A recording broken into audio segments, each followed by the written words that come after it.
Talking Memphis Wrestling with Randy Hales is now streaming live on Fun Media at fun927.com and is always on Facebook, YouTube, X, Twitch, and at tv5wrestling.com. Talking Memphis Wrestling with Randy Hales and special guests.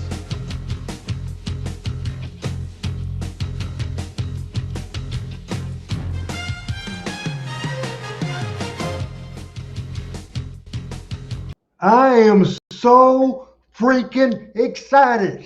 ORH is so fired up. Calvin Lindsay and Steppenfire and Dennis King and Thomas and all kinds of people here for a live edition of the March 17th version of Talking Memphis Wrestling. We'll get right to it because I'm so proud. I'm so fired up.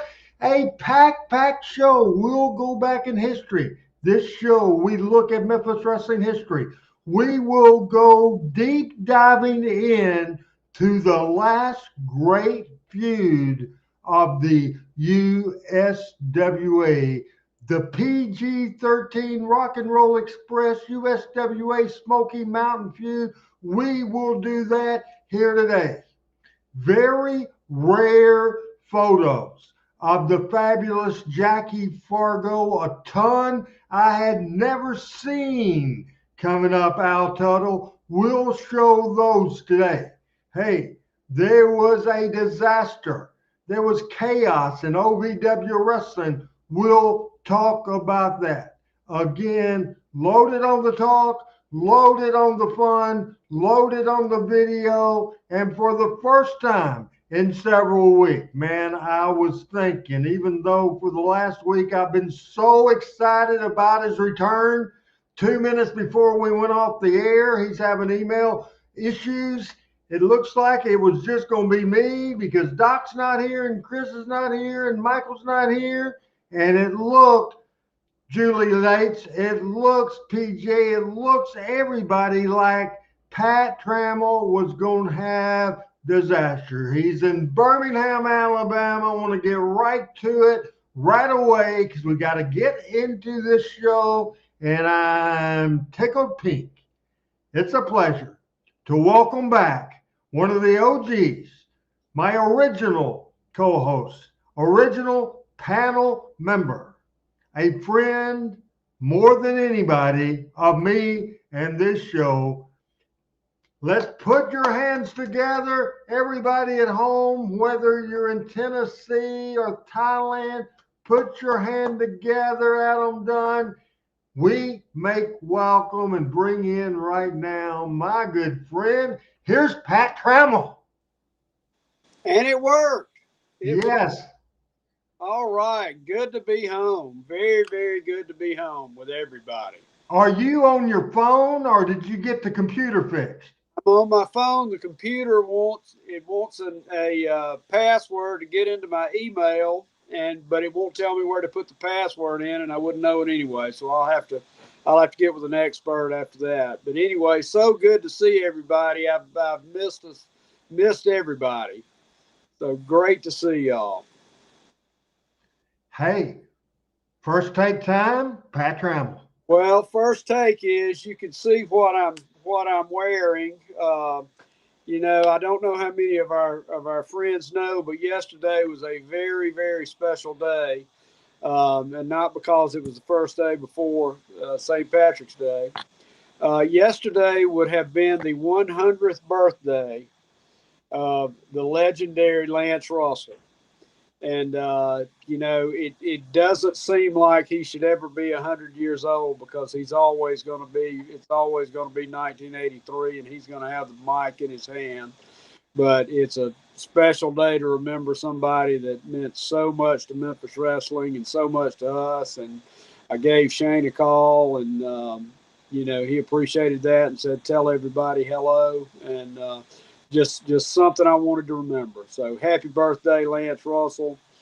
We'll see you soon. All right, same here. We all love Lance Russell. I'm sure sometimes during the show today, because I don't think we've ever had a show where we've shown video that we didn't hear from Lance Russell. Do you agree with that? Exactly right. Exactly right. Can't have a Memphis wrestling show without Lance Russell, and we pay homage to Lance Russell every week. I appreciate everybody. Alexander, I'll try to get to your question later on if we have time. This is an absolute 100% packed, loaded show. I want to get right to it. Pat, there was chaos. There was a disaster. There was a potential death, Calvin Lindsay, a potential death in OVW wrestling. Did you hear about that a few days ago, Mr. Trammell? I did not. So I'm as anxious as everybody on to hear about it.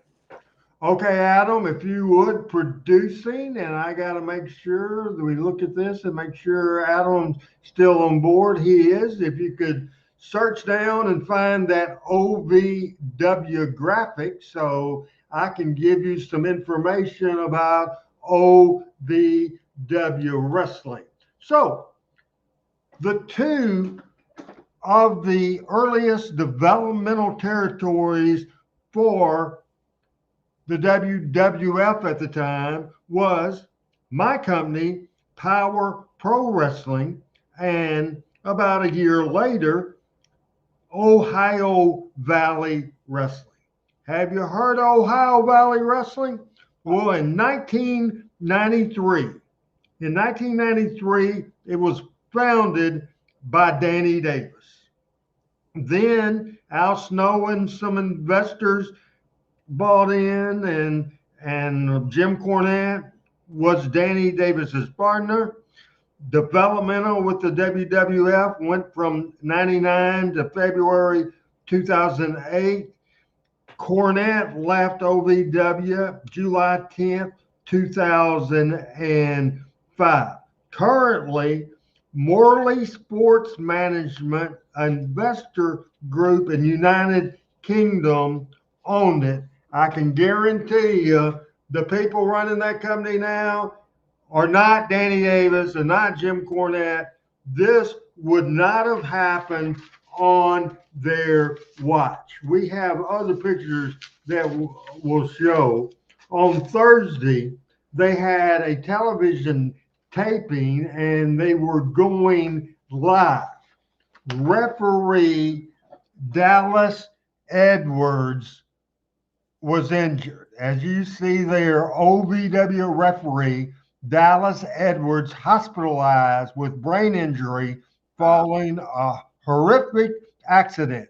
Wrestlers, listen to this, people, wrestlers continued to perform as he suffered a seizure in the ring. The spot was, the babyface was coming from the top. The heel misdirected him, and this was a planned spot into the referee. The referee in a planned spot knew he was taking the spot, knew that was coming. However, dude, pretty inexperienced, plowed in to the referee. Again, this is 20-something-year-old Dallas Edwards. I read later that he lives in St. Louis. He travels to different parts of the country and referees.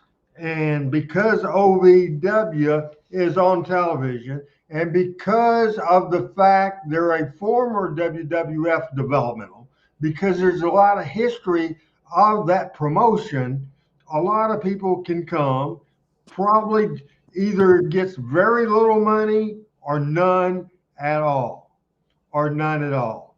This could have been because, dude, Dallas had convulsions, had a seizure. There was no trained medical. Apparently now, I think earlier today or yesterday, he was released from the hospital. This could have been a critical situation. Some of the keys is don't put inexperienced people in ring, TV, house events. Don't put them in the ring. have somebody there from the office, from the promotion, that knows how to make decisions on the fly. Obviously, that didn't happen at all. This could have been a death. This could have been a terrible situation that took place in Louisville, Kentucky. This went worldwide news, of obviously Louisville news at all. This young referee, Dallas Edwards, could have been killed very easily. The wrestlers continued working around him as he was having a seizure in the middle of the fucking ring. I know I try not to cuss anymore. This is people not knowing what they're doing. Now, in just a minute, I will tell you when I was in a similar sort of situation in 1999 that was handled a hell of a lot different. A hell of a lot different. Now, Pat, you look at Twitter, you look at Jim Cornette. He has, I kept my, instead of saying the F word one time, I think I calmly told it the way it was. Can you imagine with Jim Cornette's baby that he sees at this point now? You can just imagine what his response was. Now, your response, hearing this story for the first time. Here's Pat Trammell. Well, I mean, look, there is, as you know, better than I do, and better than 99.9% of the people on the face of the earth, that, wrestling has changed, and, the way it's taught is changed, and, how wrestlers learn or not has changed. Frankly, I'm surprised there's not more of this going on, but I don't understand why something like that's happening in the ring. I guess the guys were going through their predetermined match and just kept working it. I don't understand that. And I mean, my layman's impression is, as promotions go, OVW is probably pretty sophisticated, right? As underneath promotions go. It's not as sophisticated as it used to be when it had Rip Rogers, Danny Davis, and Jim Cornette training them. Well, that's a very, very good point. Who owns that now, Randy? As I said in that opening spiral, it is owned now. Well, it's sold by Danny Davis in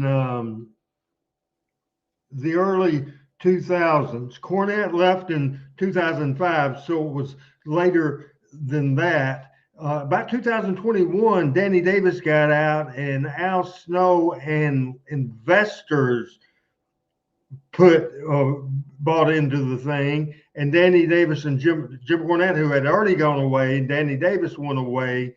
Al Snow was in charge. However, in April 2025, as what I think is a money grab, they sold the company to Morley Sports Management, a management sports company in the United Kingdom.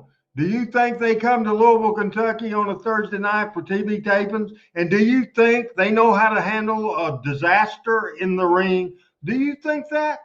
Well, it's hard to handle that from the UK for sure.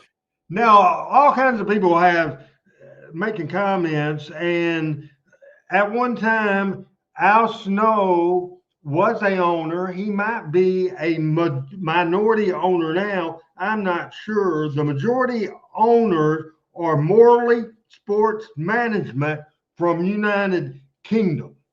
Because I'll tell you the way it is after research, not just research on Facebook or Google. ORH talks to some people. This is just a horrific situation, and it could have led to the death, absolutely led to the death of this young referee, Dallas Edwards. afterwards. Now let's jump to 1999. We had a situation, and this was a time period that we had lost our developmental deal for the first time, and we did have some young talent, but everybody that worked for Power Pro were professionals. Everybody was trained by a veteran, and I would not put in a feature type of match or really any other match where you're having a competitive match if somebody I wasn't comfortable, that people knew what they were doing and they were trained. And they were trained.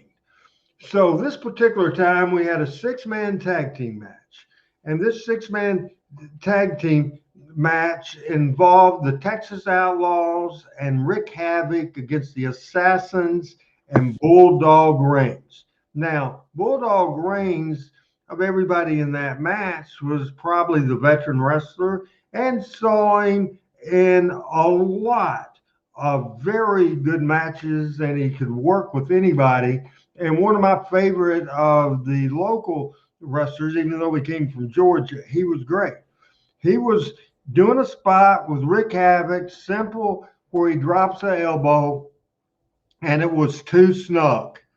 It was too snug, Pat. All of a sudden, as I'm up in the control room and watching the thing, you could tell in seconds. As soon as that elbow dropped, that went a little stiff, Rick Havoc started having a seizure. He started having convulsions. I immediately said to the announcers, I said, he's hurt. Go to break now, urgent now. Boom, in 2 seconds, 3 seconds, 5 seconds, whatever it was, we were to break.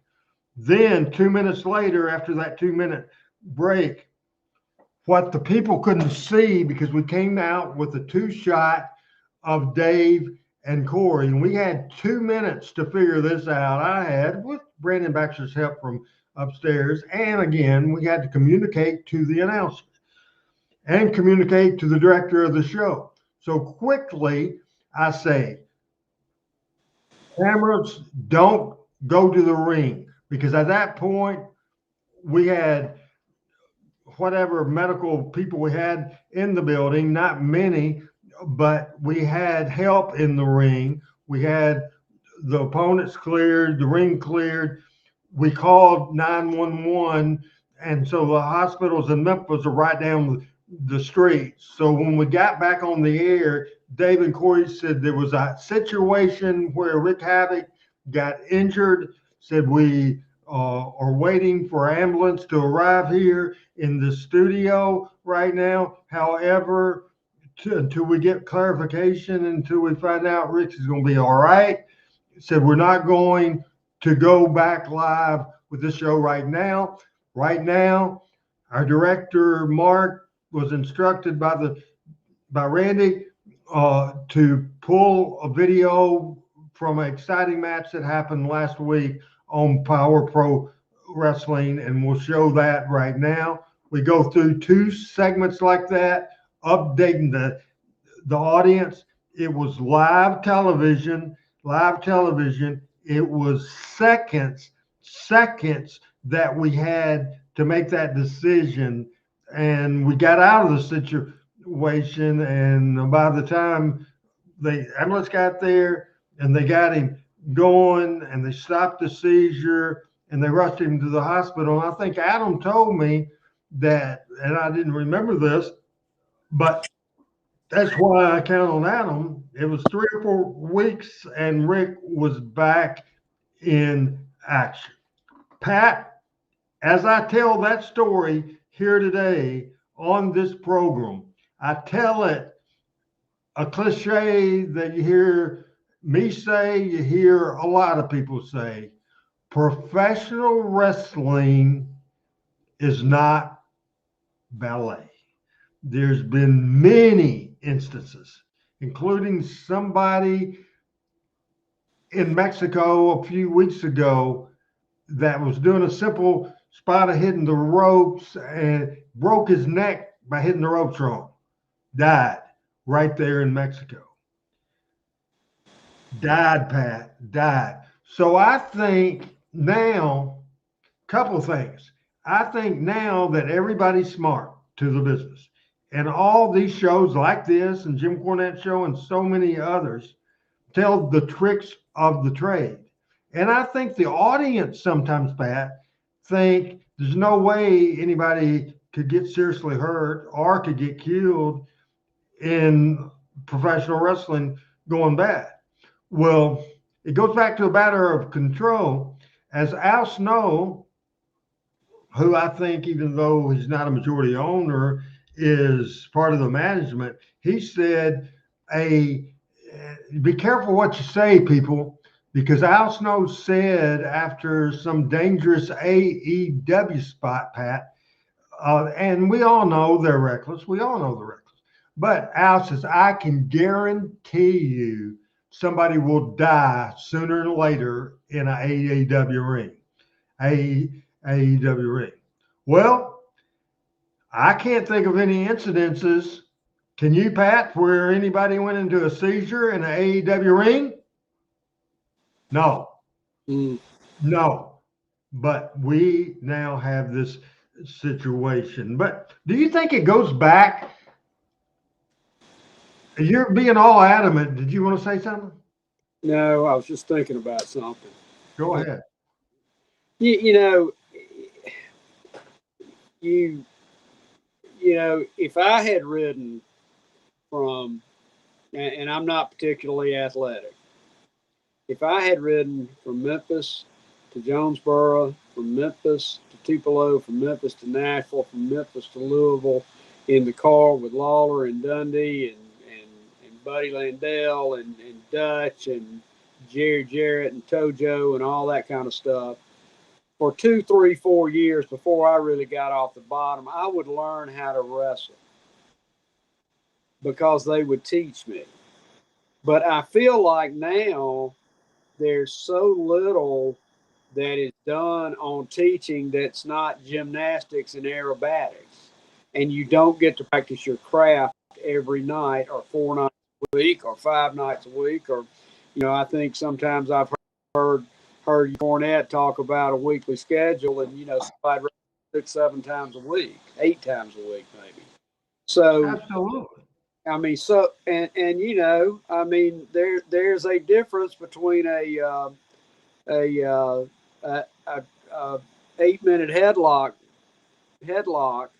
and a suplex off the second rope that some guy's trying to put together with the guy sitting on the rope, jumping on it, and all that kind of stuff. So it seems to me to become more and more dangerous as and look, the reality of it is, pick your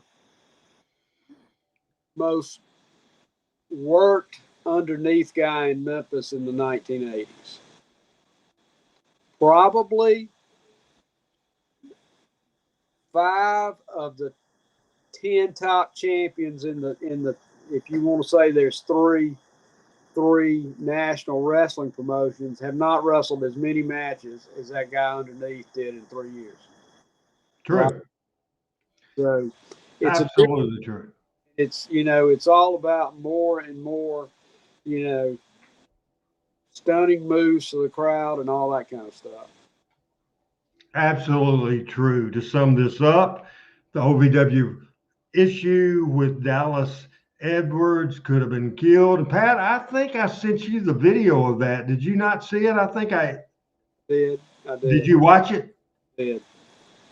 Horrifying, right? Awful, terrible, just frightening. Man, we started kind of with a somber note, but still, I think it was our responsibility as we cover all of professional wrestling, the good, the bad, and the ugly. And that was the bad and the ugly. We're going to do that. We certainly cover that when there's breaking news, and always have here on Talking Memphis Wrestling. Man, I am going to talk to you, Pat, about something that we're going to be the running thread through this show, as we have Adam helping us with the video here. And some of this is going to be a little complicated, but we are going to talk about Pat Trammell, the last great feud in Memphis wrestling. And Adam, if we can find that graphic, as I can read some information, a graphic of Louisville, of the action of the Louisville Gardens, the building of the Louisville Gardens. If you can find that slide we were looking to last night. March 1994. It was Monday Night Memories, the very first Memphis Wrestling Hall of Fame, a great night of action. Then the next years, we did it twice. We did Memory Night. We did Legends Night, and we did it in June of 1995. On June the 10th, we did Memphis Memories 2 on a Saturday night. Then on Sunday, June the 11th, it was a night to remember at this beautiful building that you're seeing right now, the Louisville Gardens in Louisville, Kentucky, the night of the legends, night to remember on June the 11th, 1995. Here is the card. Gorgeous George III against Super Mario in the worst wrestling match I've ever seen in my life. Then a U.S. ladies title match, U.S. champion Debbie Combs against Jackie Moore, Miss Texas. The next match for the Smoky Mountain Heavyweight Championship, Buddy Landell, the Nature Boy, against Tracy Smothers, followed by the Louisville USWA debut of Billy Jack Haynes against Brickhouse Brown. Then, for the USWA Tag Team Championship, in the first meeting ever of the two teams, in the match that absolutely stole the freaking show. We've watched before, we'll watch again today. PG-13 against the Rock and Roll Express, followed by the fabulous ones, Stan Lane and Steve Kern, managed by Jim Cornette, of all people, against Doug Gilbert and Tommy Wildfire Rich, managed by, of all people, Ronnie P. Gossett. A match that was a flashback to the 70s, a grudge match. Lumberjack Joe LeDuc against Jerry, the King Lawler. Final match with the best of Louisville Battle Royal, 10 men, and it determined the best of Louisville. Brian Christopher won that match. We also had, and we'll show some of it in a little bit, a parade of stars from the legend of Memphis wrestling. Pat, we saw Gypsy Joe, Frank Morrell, Corsica and Sarah Joe, Corsica Joe and Sarah Lee, Cora Combs, Jerry Lawler's first tag team partner, Jim White, referee and wrestler Tommy Marlin, Big Phil Hickerson, Bullet Bob Armstrong, Joe LeDuc, Eddie Marlin, Jerry Jarrett, Christine Jarrett, and the fabulous one himself, often imitated, never duplicated, Jackie Fargo was in the house for the first time in decades.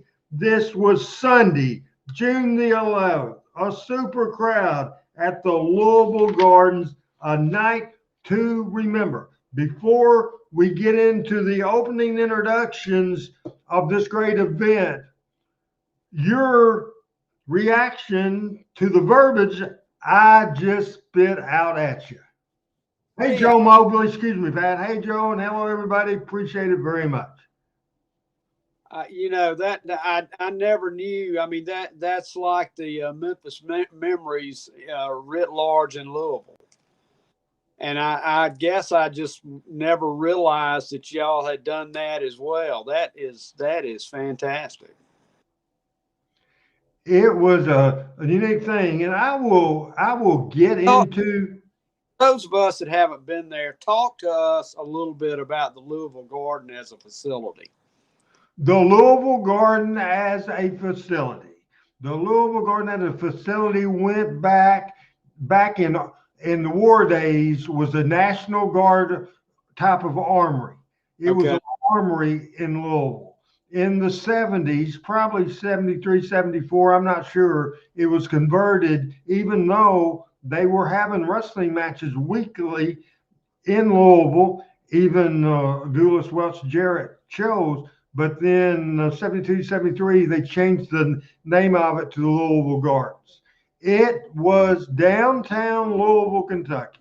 It held about 6,500 people. It was on Muhammad Ali Boulevard in good old Louisville, Kentucky, Oh, and one of my absolute favorite venues without a doubt in the world, Pat. It was just fantastic. all right. All right. Any other comments from? Who in Memphis, and now I know the answer to this, but we won't speak of the obvious. Who in Memphis was particularly over in Louisville? In this era, Brian Christopher, PG-13, that was the top baby faces. Doug Okay. Gilbert and Tommy Rich. At that point, Bill Dundee certainly was in and out, and Jerry Lawler, commitment with the WWE, he had probably taken a lighter schedule than he ever had in Louisville. He wasn't there much. Rich Gilbert, PG-13, heading into this show, and that's why I wanted to take PG to the next level. This is a long time plan. When I took over in '94. They were underneath babyface heel tag team, then a babyface tag team. I saw something in them, so I pushed them to the moon. This was the second level. I needed a credible opponent, and so this is what I knew was going to be. And I wish on the video we're going to show the entrance, because PG came out. I paid for a spotlight from the building. That cost me an extra cost us a couple extra $100. Jerry Jarrett probably went into a coma till he saw that thing. I was sitting with Jerry Jarrett, Pat. This is an honest God story, in the back bleachers that was blocked off from the audience. That music played, and he was in WWF at the time, or he just got back, and he wasn't watching our television. So we was sitting there, and he said, "What match is this going to be?" I said, "Kid," I said, "this is Rock and Roll Express against PG 13." He said, "That's the main event type of match." I said, "Well, it's third or fourth match from the tie. You have PG in that spot? You know, that's how far away he was from the territory." And he said, "Do you think the people will buy it?" Then soon Hilks came out first, little mixed. He said, "I'm surprised there's some booze there. I'm surprised there's some booze for the Rock and Roll." So he thought they were going to be totally underneath to the Rock and Roll. Yeah, he thought it was a vehicle to me paying talent legends to come in to go over. This was what I've heard referred to as a squash match. Yeah, I don't think he thought that. I think that just a good clean win, a competitive match type of thing. But that's certainly a good point, Pat. But so the music played for PG. PG is backstairs, back behind the riser, and PG, instead of coming up the aisle, they came up those back stairs and went on the stage. And then I had the spotlight guy hit PG. I thought the reaction of the people, again, almost a sellout. Almost a sellout. And the people absolutely exploded. Jerry Jarrett had a big ass chew of Red Man. And he started coughing, mouth spitting the thing out. I thought he was going to freaking have a medical crisis. And I started patting him on the back. And he says, "Damn, kid, what the hell have you done?" I said, "What do you mean?" He said, "Lawler's not going to get that reaction tonight. Neither are the Babs." He said, "I doubt if Jackie Fargo does." He said, "I've never seen anything like it, and I was over in this town." He said, "Jesus fucking Christ."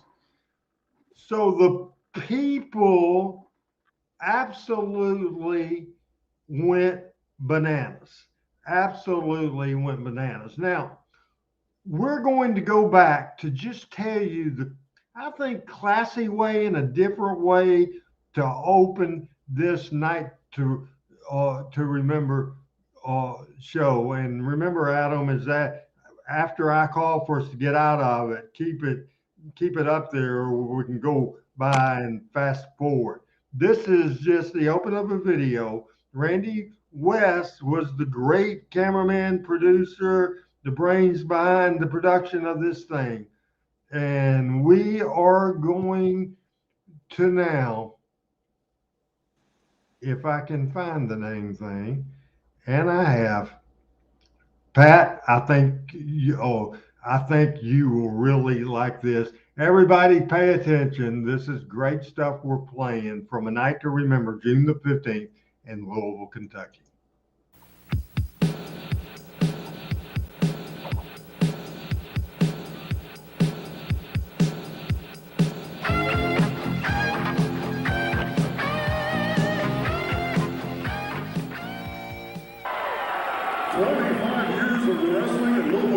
And I know the last thing you want is for me to sit here and talk for a long time, so let's get Announcer Dean Hill.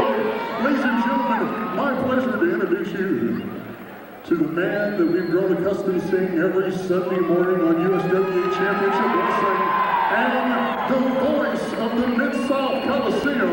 Ladies and gentlemen, put your hands together for Mr. Corey Macklin.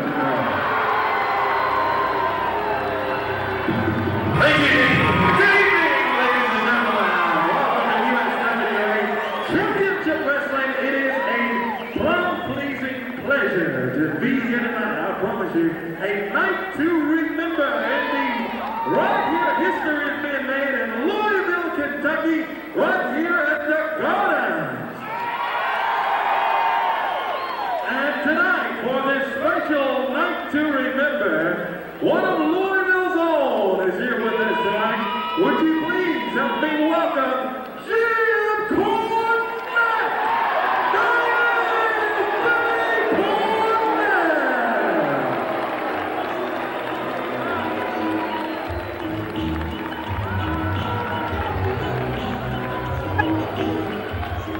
The mouth of Louisville, Kentucky.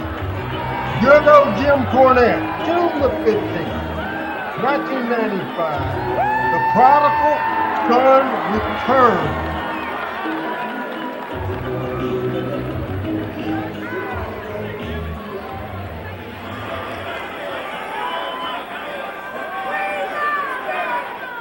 You know something, when I first came through those doors there about 21 years ago and first saw a wrestling ring standing here, I thought it was the greatest thing I'd ever seen in my life.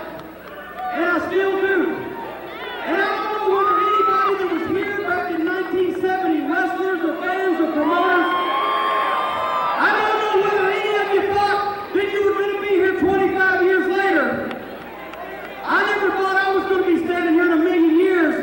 But thanks to Louisville Wrestling, and thanks to Christine Jarrett, who gave me the opportunity to hang around and make a pest out of myself here taking pictures for a long time, I got the chance to go a lot of places I never thought I was going to go. But I've been to the Omni, and I've been to Madison Square Garden, and I've been to the Superdome, And as far as I'm concerned, there ain't no better place to watch a wrestling match than the Louisville Gardens.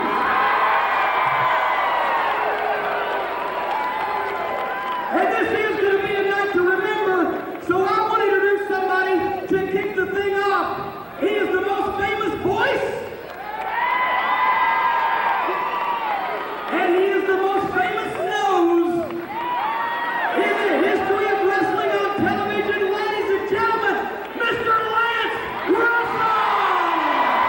As Pat said yesterday would have been Lance's 100th birthday. Happy heavenly birthday.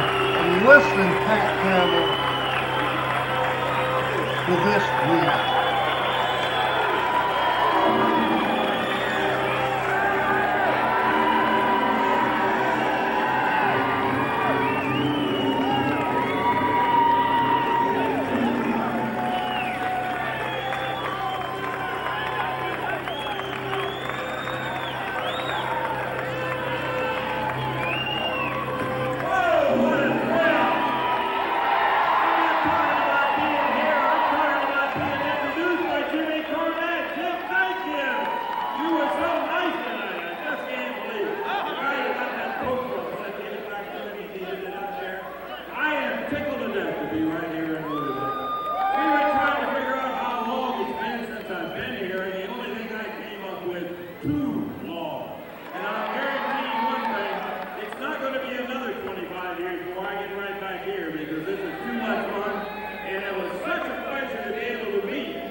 This is going to be the worst match. And let's go, while I clear my picture up, let's go to Pat Trammell for his comments about what we just saw. Well, I mean, I think it's I've never seen, and I've watched, and I've talked many times about, kind of my history with cable TV and getting it early and being able to see an awful lot of territory wrestling from my hometown in Talladega, Alabama.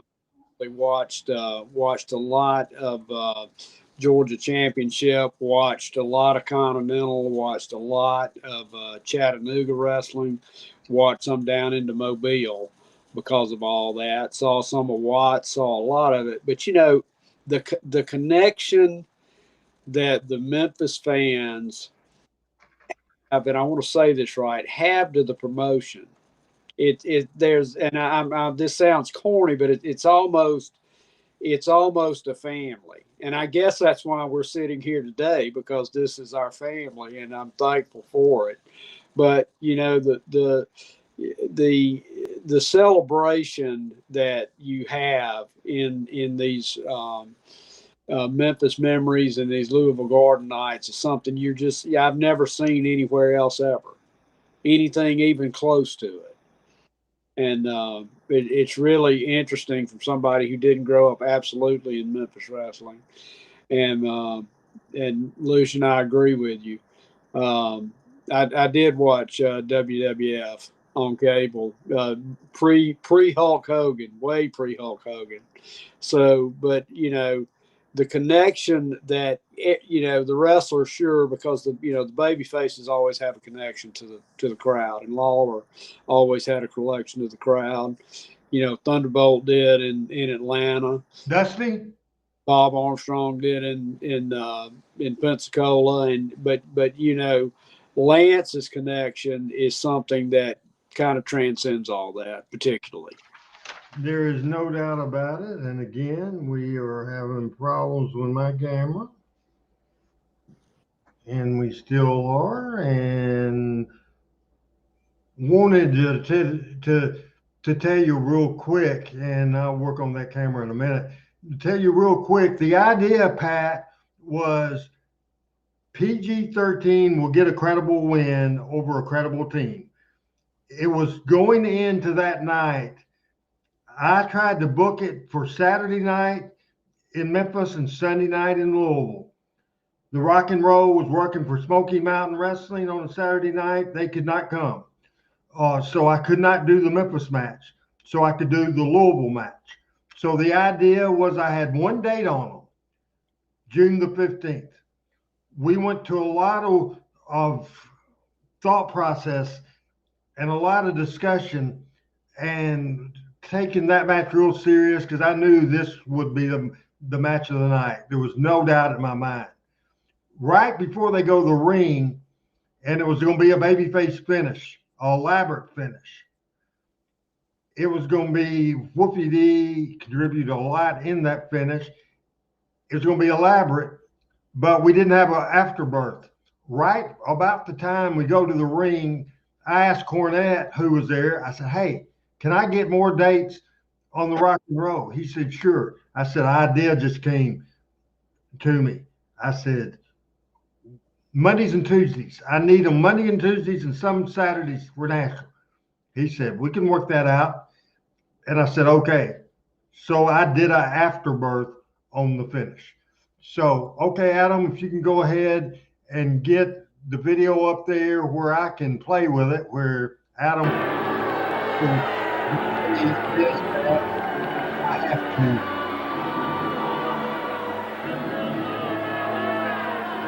I have to. The NWA World Tag Champions, Watching the the match Rock and Roll in Express, Louisville. Ricky Morton and Robert Gibson. Wolfie D and Robert starting out. This son of a gun should be a scorcher. As beautiful hip toss and an arm drag. And again, Wolfie D. With all of their carrying on, the hubcap, This is the match, Pat, talk, and all that of made that. Let me tell you, PG-13 these guys true can wrestle. main eventers. Obviously, I don't have to make any conversation about the Rock and Roll Express. They have established themselves by holding titles for most of the time they have been in professional wrestling. Some people say, well, they're in the twilight. Get out of here. These guys are still just kids. Over the top and down, Robert Gibson. Hammers Wolfie D hard on the mat. I think the one thing that is most often said by people who step in the ring and look with at the atmosphere and the PG-13 crowd is, reactions. well, these guys are too little. What are they Match doing here in at the a Louisville men's Garden. sport? Dean Hill, the Louisville announcer, sitting here with us. Dean, you know, we were just commenting about most people when they see PG-13, they make the mistake of saying little team.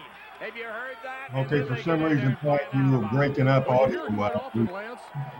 What a lot of people don't realize is Certainly. the size isn't exactly everything that makes a professional wrestler. It's knowing the moves. It's knowing the way the ring feels that in particular day. It's knowing the weaknesses of the opponents that you are in the squared circle with. PG-13 has had a lot of very large professional wrestlers that have come in here thinking that they're just going to run roughshod over them, and they've left with a great deal of respect for Wolfie D and the Iceman. They just flat. Looking at JC over there, flexing those pecs. Now, this is not Mr. America exactly, but brother, I'll tell you, when it comes to heart, the big word that goes with PG-13 is determination. I've never seen a more determined pair. There is a little professional jealousy working both ways. Ricky Morton reached up and he slapped the taste right out of J.C. Ice's mouth. And believe me, J.C. takes that from no man. But he's in there with a pretty good one, as Ricky on a standing side headlock just had the little edge on him and holding on to it tight. Corey, this is going to be a goodie before it's over, buddy. Oh, I promise you it will, my friend. This is going to be a humdinger. June the 15th, 1995. Over 30 years ago, coming up on 31 years ago. Feud talking Memphis wrestling this week. More video to come. And more of the Smoky Mountain USWA feud. Challenging J.C. Ice, Wolfie D, PG-13.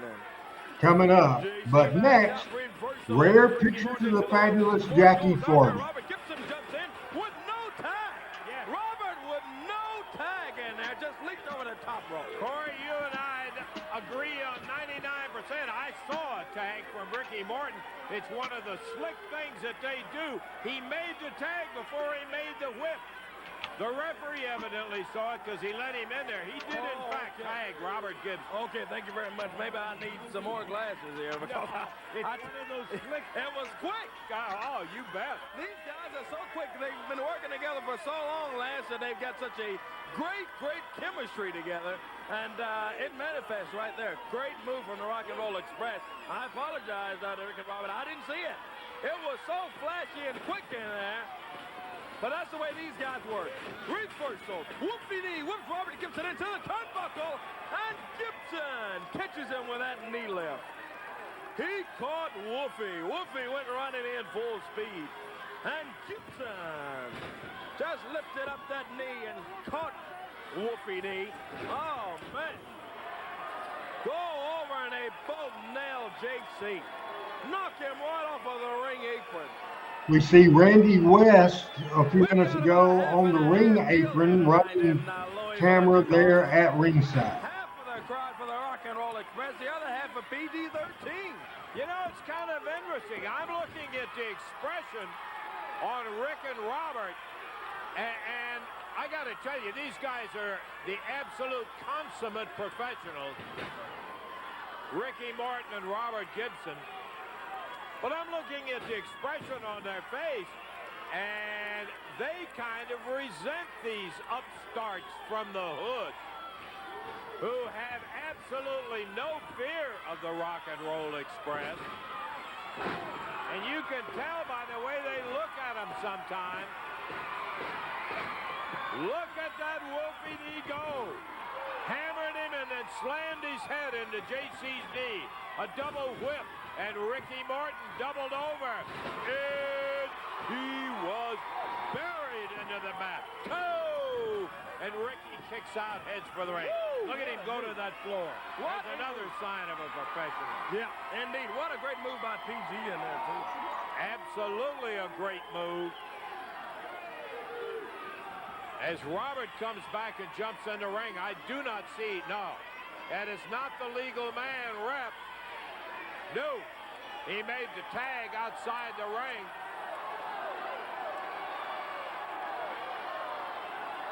I think as much as anything, Ricky Morton was a little embarrassed to be popped around by PG the way he did, and he wanted to turn it over to Robert, but the referee says, no way, get the legal man back in here, and here he comes.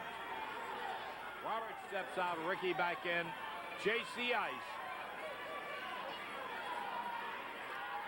Ricky, as you well know, a second-generation wrestling family. Same thing with Robert Gibson, his brother, Rick Gibson, an outstanding professional. But of course, you look across the ring, come to think of it, J.C. Ice, Jamie Dundee, look at his doll, look at here, oh boy. They caught him. Great heat spot there. Was going to catch him hard, coming in with a double clothesline of his own. And they just met him with a foot stuck out. buried him down on the mat. And then Wolfie D's dad has some wrestling experience. So both sides, no strangers to professional wrestling. Robert Gibson. The only difference I was going to say, Lance, is that Wolfie D's dad is probably the larger of any of them in there. He is a big guy. Yeah, he is a big fella. Look at this, no tag there. I know I didn't see a tag that time for Rock and Roll Express. Referee Bill Rush saying, how about the tag? And I believe he's going to let him stay.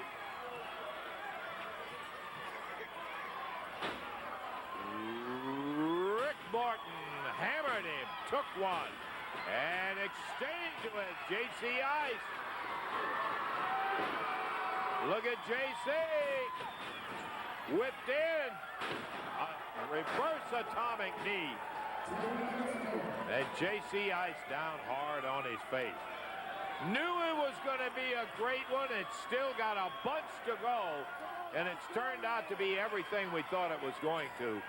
Ricky Morton going over to pick J.C. Ice up. We've passed the 10-minute mark. There's a whip into the rope. Sunset flip. But the referee over with Robert and Andrea, who is the newest addition, a lovely addition. One. He kicked out of it. Ricky Morton, just being smart, he was taking as much time to collect himself. He knew the referee wasn't there to count. Can I tell you, he beat the 3 count by about 4 inches of the hand of the referee. Wolfie jumps inside the ring. That's a mistake. Referee distracted. Watch what the Rock and Roll will do. Double suplex as they stand him on his head, drop him down on the mat, and Robert Gibson smiling about their activity. Loving every bit of it. Robert Gibson, one half of the NWA World Tag Team Champions, backs up GC. Whoops him in, Ice. June 15th, 1995, PG-13, against Rock and Roll Express with Ricky's wife, Andrea, the valet. And now look over on the other side of the ring, Ricky Morton holding up JC, while Andrea, the new addition to the Rock and Roll Express, puts up 2 cents in the thing. That's more insult than injury. He's been hit a whole lot harder already tonight than Andrea will ever hit him. Yeah, well, being slapped by beautiful lady Andrea puts a lot of insult. You're exactly right, Lance. And Andrea, she is smiling and grinning. She's loving it. Ricky Morton, Robert Gibson. Rock and Roll Express. Let me tell you, the Rock and Roll Express have been around for a long time. They've held all type of titles, as you've mentioned earlier here in this bout. But let me tell you, they know that JC and Wolfie can be a tough task. That's why they're doing all that they can do. They're pulling every kind of stunt that they can to be sure that they can get these 2 young punks, as they said in here earlier, to lose this bout.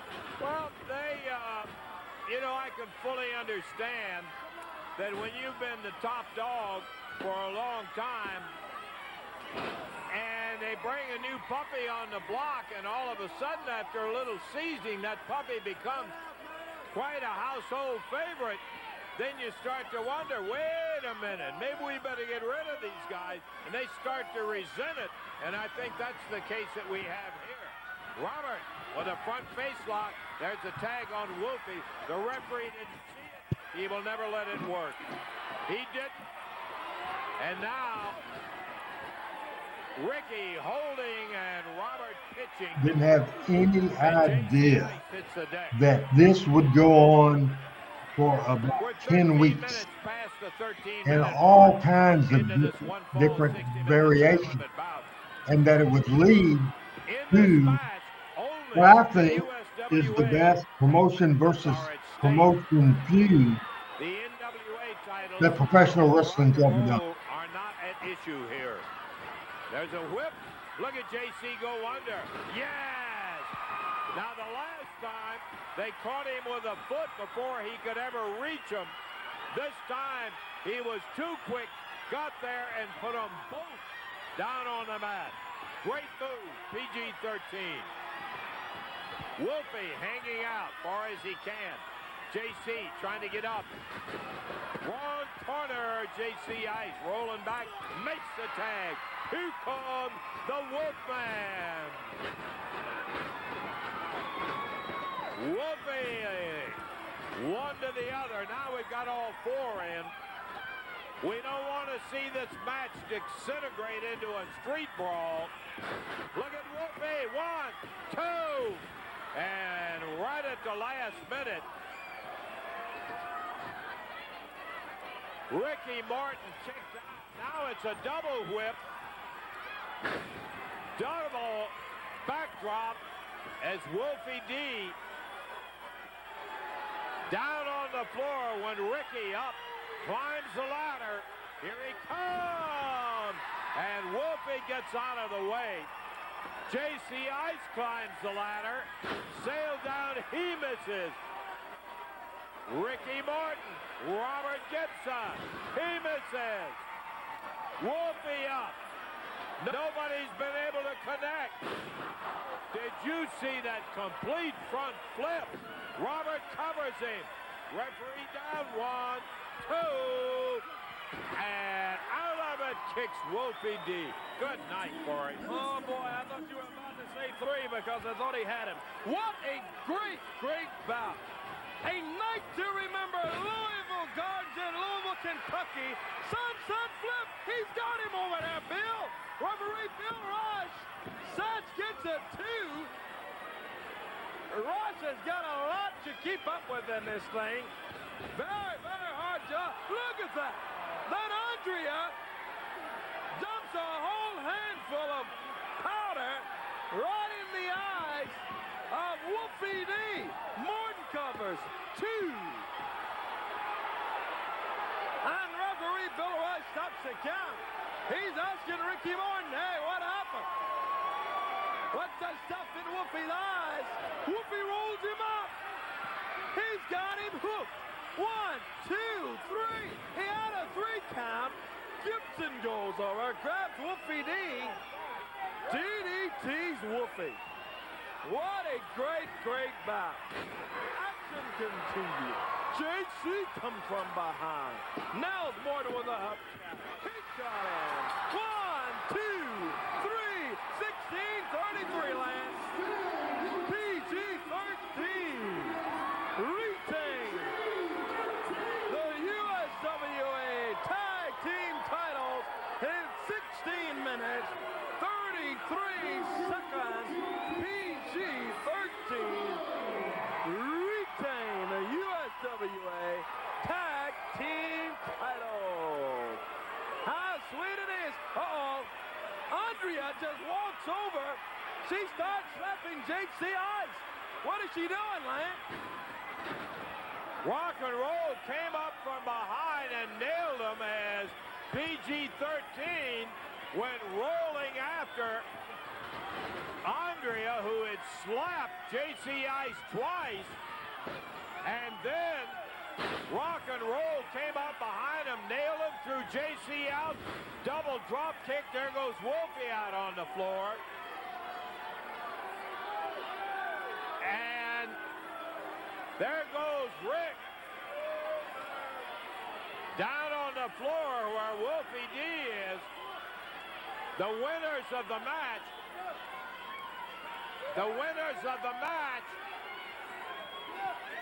are PG-13.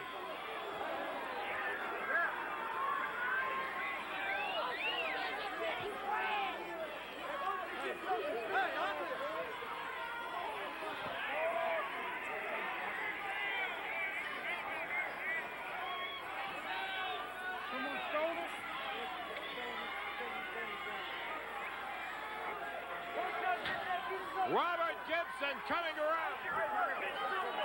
Yeah, and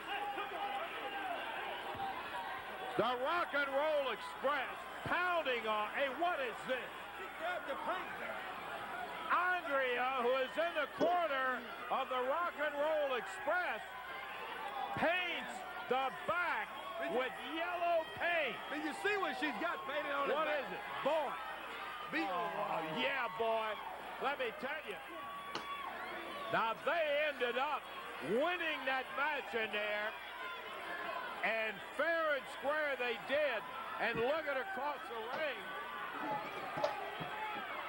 And she has the spray paint that Brandon Baxter brought out here with a brand new hubcap trying to entice. I just don't understand what Ricky, what? And Yes, I love it. yeah. So what he does is he walks by.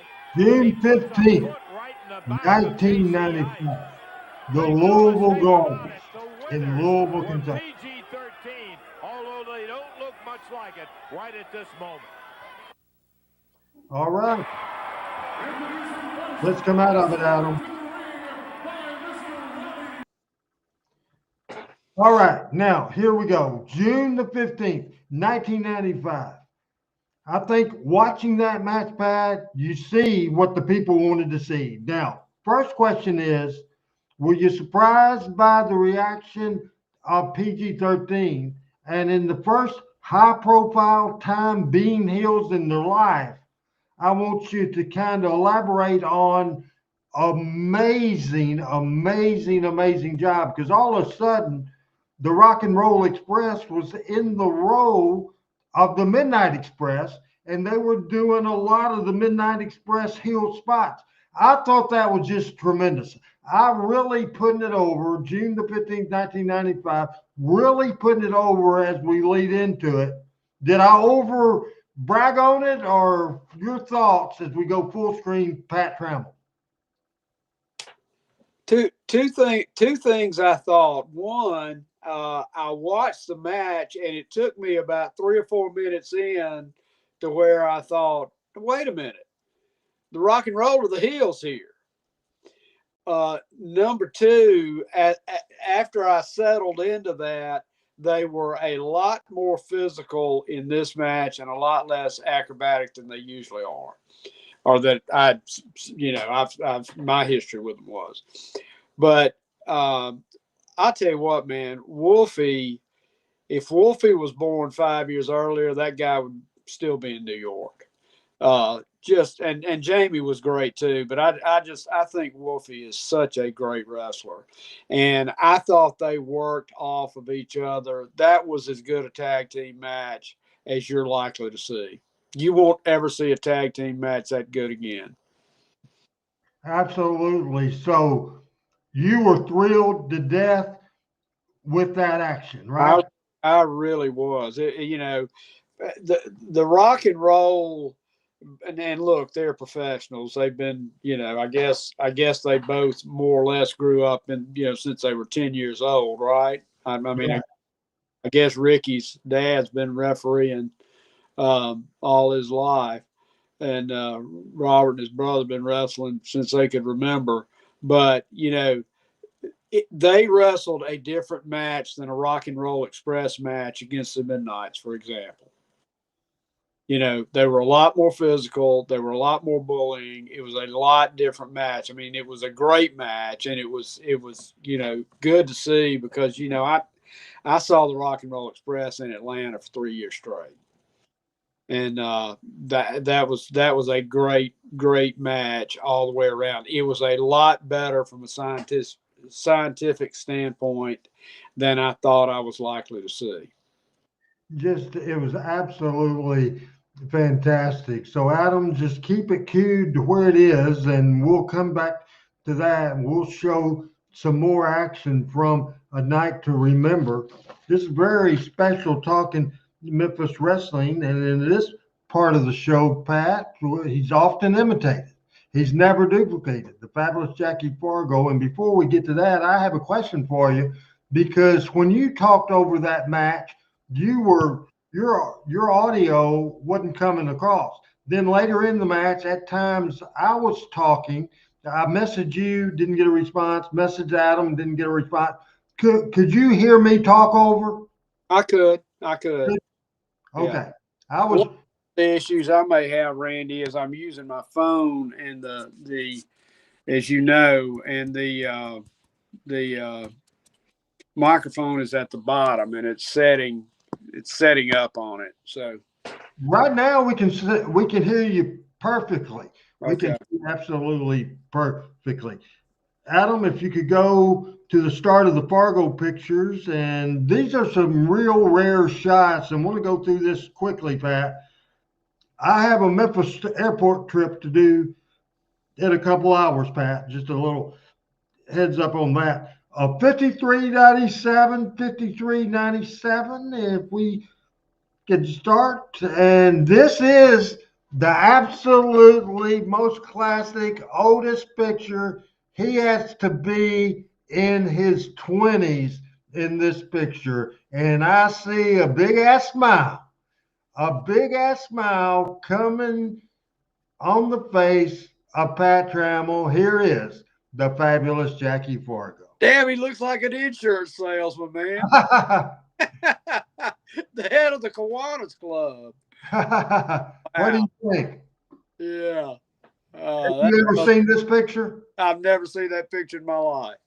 Appreciate everybody making comments. Appreciate all the comments that you can. And if wherever you're watching, if you can like it, if you could repost it, we would like to build a bigger audience here. And if you could do that for me, we would appreciate it. Next picture. This is the fabulous Jackie Fargo. And I believe we'll see Roughhouse and Jackie, and we'll see Don and Jackie. I think this is a young Jackie and a young Don. Would you agree with that? Based on what I can see, yeah, I would agree with that. Next picture. Now, that was that in New York, you think? I think that it was certainly not at Madison Square Garden. I think it was certainly on the East Coast. And Richard said, this is Don Fargo. This is Don Fargo. Next picture on Talking Memphis Wrestling. As I don't know if we've lost, and I think this is another picture of Jackie and Don Fargo wearing at the time the World Championship. Pat, did you ever see Don Fargo live in person? I did. Yeah, I remember it, but I was a very young child. They would come to Birmingham. I mean, I never saw them live. Next picture on Talking Memphis Wrestling is we're taking a look at the fabulous Jackie Fargo. This is Jackie Fargo with somebody he drew a lot of money with. Jackie with partners Jerry Jarrett, Tojo Yamamoto, and others, Eddie Marlin, other people. Had a great blood feud with Dr. Ken Ramey and the interns. And this is, do what? Yes, sir. Yes, sir. This is Jackie Fargo and the intern. Next picture. And Adam, keep it going until we're out of Fargo pictures. And I think this is ruining the plan. This is Jackie Fargo and George Gillis. How about that? Well, I wondered if that was George. I'll tell you. I'll say this about Fargo. He was very loyal to Nick, and I have to commend him for that. Next picture on Talking Memphis Wrestling. This is a magazine. And Saul Weingroff. Why don't you go ahead and read what you see on this? Chain Wrestling News, the official magazine of wrestling. Chain Match War. Jackie Fargo and Saul Weingroff. Steel bars. Binds. Steel binds. Pride breaks. Only one walks out. Now, I wonder where that match was. I think that was in Nashville. Huh? I think that was in Nashville. Okay, Mr. Wrestler. Yeah, it was the Goulas baby faces and heels for sure. That looks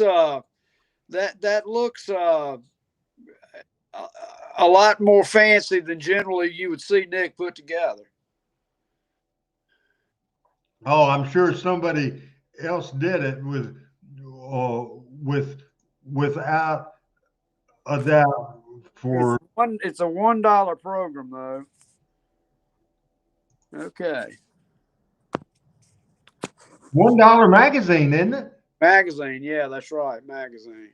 Next picture on Talking Memphis Wrestling, and this is celebrating his 100th birthday yesterday and having Lance Russell and the fabulous Jackie Fargo. That's fantastic. That is fantastic. And Richard's asking if me and you have heard of a promoter by the name of Jack Pfeiffer, and absolutely I have. Jackie Fargo's first promoter, and Christine Jarrett threatened to kill him. Where was he, Randy? I've heard of Jack Pfeiffer too. Was he in Nashville as well? Basically started in New York. Okay. Then he booked wrestlers all over the place. Do we have any more pictures in the Fargo line? This is Jackie in the dressing room looking great with that tattoo. Keep going as long as we have pictures of Jackie Fargo. Who's Fargo beating up, Pat? I can't tell.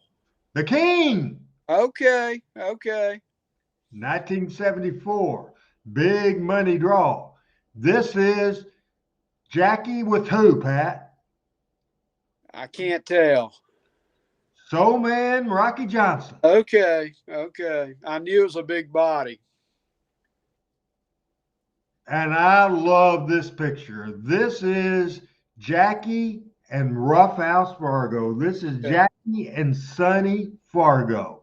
Okay. This is just absolutely fantastic. Fantastic for sure. And that magazine deal, as Adam, I'm looking at the notes, the private chat, he's saying that magazine we were showing was AI. Okay, so the computer put it together. That makes sense. There we go. Looked a little sporty for something Nick would put out. How about that? And another one of Jackie and Roughhouse Fargo. They look like stars, right? They do, and I wonder where that is. That's a you don't think small venue? Huh? That's a smaller venue. Yeah, it is. And as we look at here, and that was same as earlier, and we will get out of that right now, Pat, and we will come back and start with that Lynn Rossi deal. So now what we're going to do is just quickly run over this. As I said at the beginning of this show, the last great feud, the great last money drawing feud in the Memphis territory was right here. Somebody said they thought that was in Ripley, Tennessee, and I'm not sure about that for sure. And Scotty Mangrum saying Jackie was over in this territory. Absolutely sure. I'm going to run through this quick, Pat. So concentrate, everybody. Just see the depth of this. This is an old school Memphis feud. Week number 1, night to remember, PG over. That was on June the 11th. The return match the next week was in Memphis and the rest of the territory. This happened in week 1 after that match.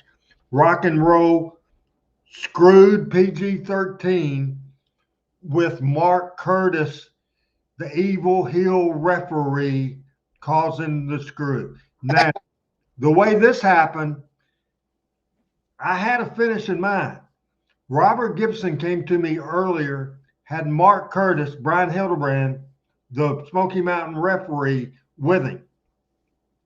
And he said, Randy, do me a favor. He said, Mark or Brian, whichever way you want to call him, has always dreamed of wrestling at the Mid-South Coliseum. Said, do you have anybody that can that you can put under a mask and put against Mark in the opening match tonight?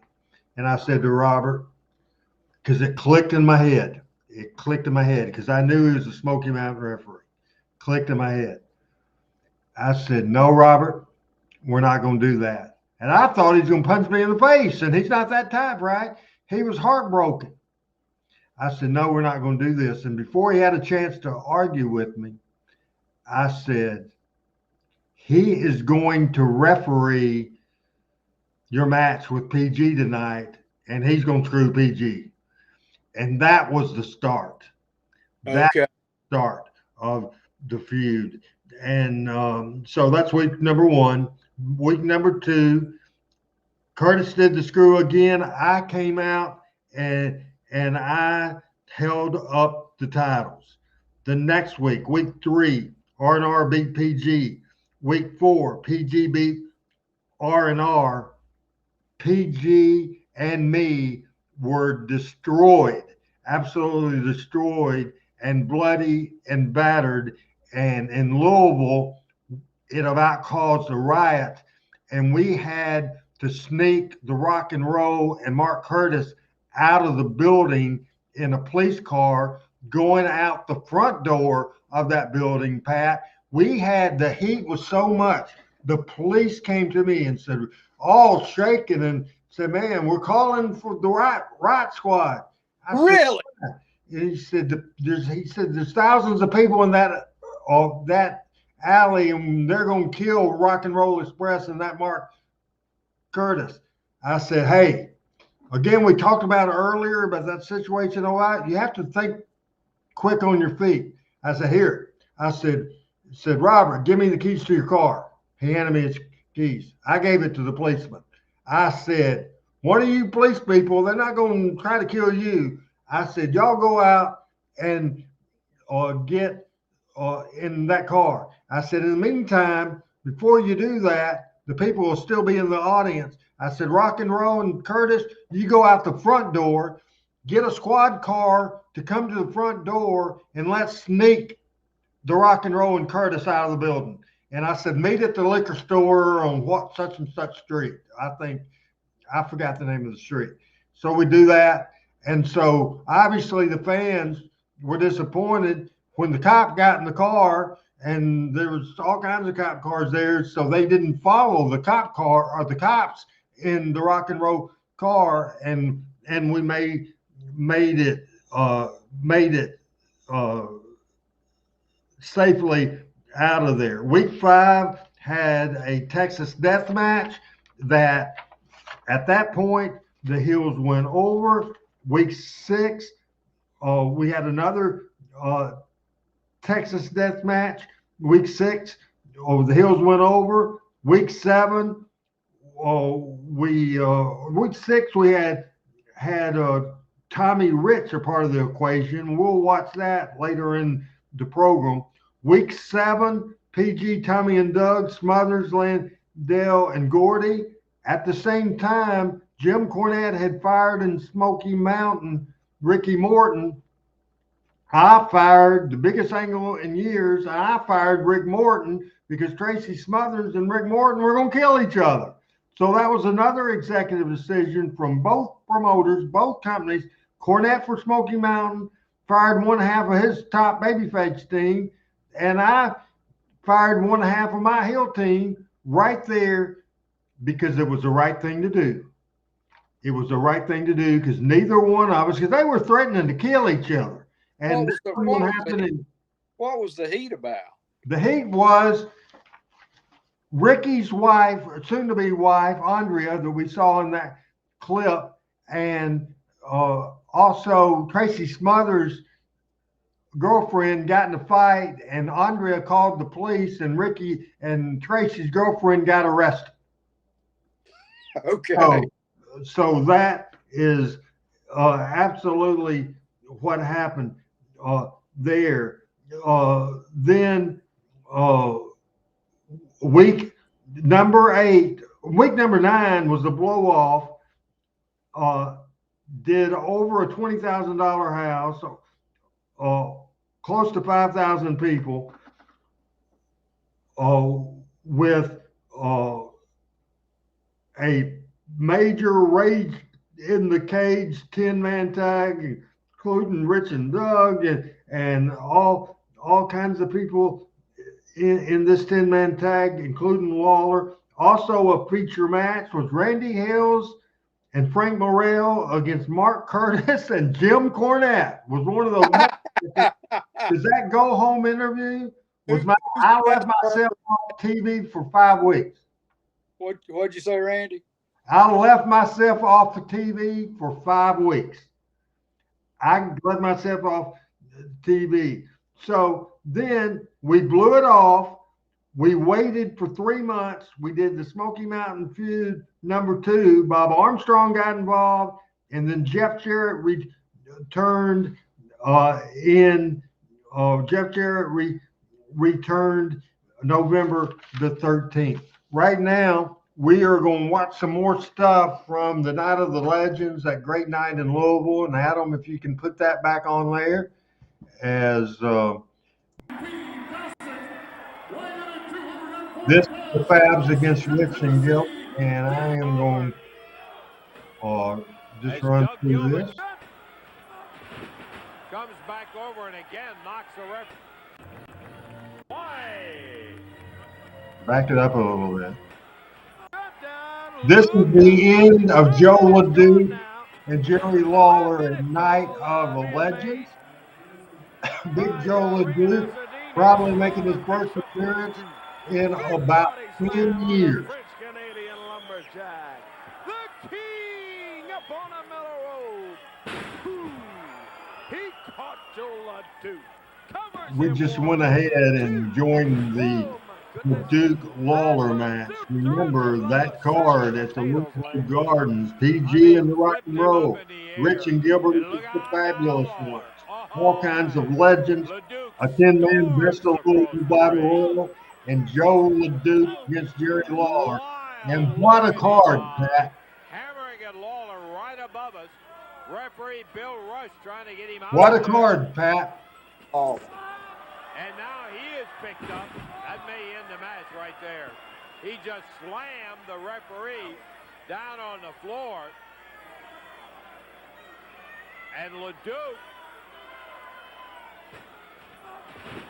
comes back over and again knocks the referee down. Lawler ducks under Joe. Goes over to see that Bill Rush is okay because LeDuc not only slammed him down, and that's going to be a disqualification, Corey. And the winner. That was a bad finish. And still the unified. I take no blame or glory for that finish. If you like the finish, it wasn't mine. Now look, watch this. Let's go full screen with this if we could. Gypsy Joe.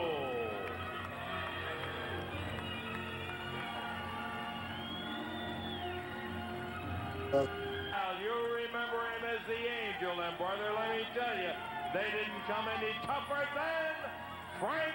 That's the fastest I've ever seen Frank run in my life, Pat. Our legendary Corsica Joe.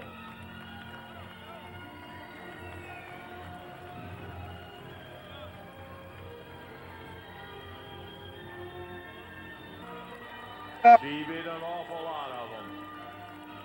And what a lady. Once again, Sarah Lee.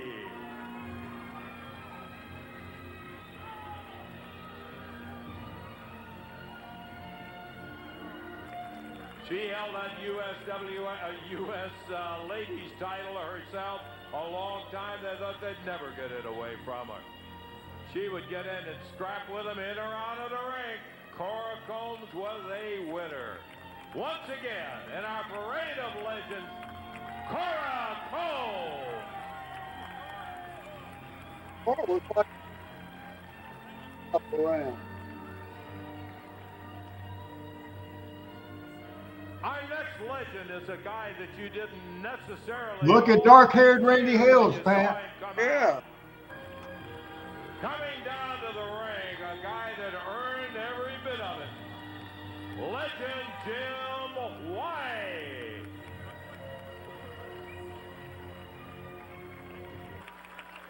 Let me tell you one thing about it. When this gentleman got inside the ring, there was one way, his way, and that's the way he called them. And he made it plain to anybody that was in there. And if they wanted to battle him, step up and call out my name, Tommy Marlon.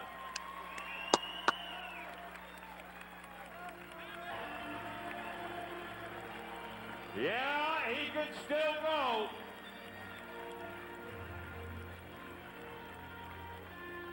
I just can't tell you the number of times that we sat there and wondered, what in the world will that team do next? One thing we didn't have to wonder about too much was the fact they're going to win, because they found some way to do it. Once again, legend Phil Hickerson.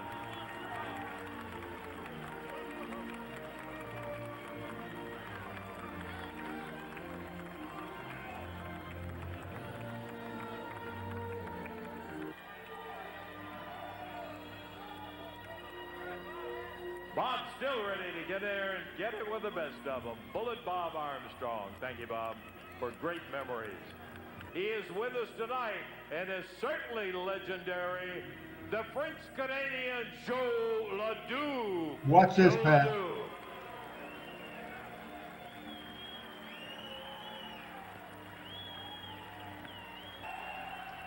Every place there's wrestling, you go to the old wrestling fans and talk to them about it and say, hey, you know that crazy Canadian? You're talking about Joe Ledoux. Here he is, one of our parade of legends here tonight.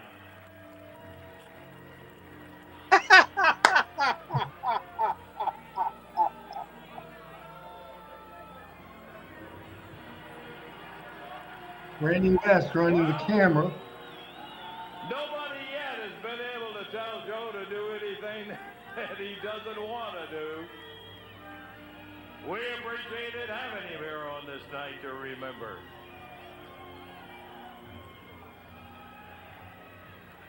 The Tag Team Championship, a long time. Just a plain, ordinary, tough son of a gun. Let's bring out Eddie Marlon. You remember the team of Eddie Marlon and Tommy Gilbert, Southern Tag Champions. I'm delighted to say, and not only call him a champion, a friend of mine too. Eddie has done so much for wrestling since he's been out of the ring actively. In our parade, Eddie Marlon.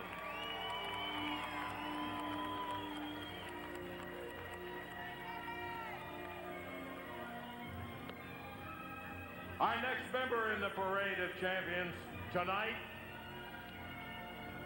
is a guy that when I first saw him, I just had no idea there'd be any way in the world. No, I'm not really sure that he's big enough and tough enough to make it in this business. Can I tell you? He proved he was in spades. You remember him as not only an outstanding single wrestler, but an outstanding member of one of the most feared tag teams around.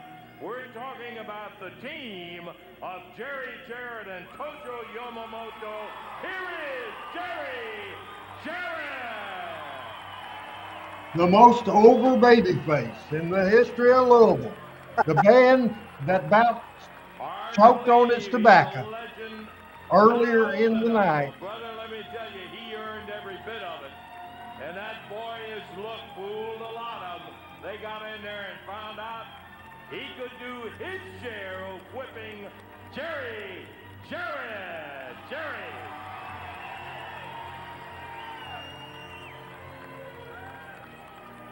We've got one more legend that we want to honor here tonight, and I'm going to call my friend and general manager of the USWA right down here on the floor to take over the mic and do the honors on our next honoree. Randy Hales. Randy. Thank you very much, Lance. First of all, I have chills going all over me growing up as a wrestling fan. I'm from Jonesboro, Arkansas. I think everybody knows watching Eddie Marlin, Jerry Jarrett, everybody here. And I want everybody to know how much I feel about them. And I'm sure everybody here tonight at the Louisville Garden right now would like everybody to know, Lance Russell, you know I love you. Everybody in Louisville appreciates the great legends of Louisville wrestling.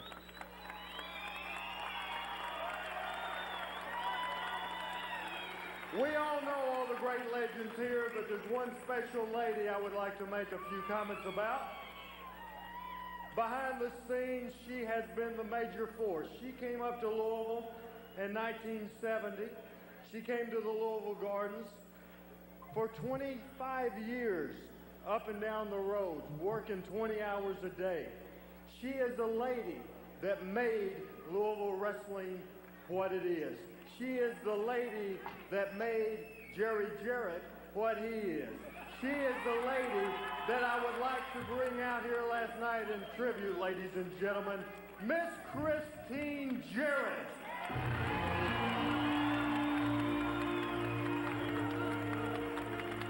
We would like to honor tonight long-time Louisville wrestling promoter, the mother of Jerry Jarrett, the grandmother, of course, of Double J Jeff Jarrett, of Jason Jarrett, Miss Christine Jarrett, returning after a couple of years' absence tonight to the Louisville Garden. Okay, you're going to read the plaque.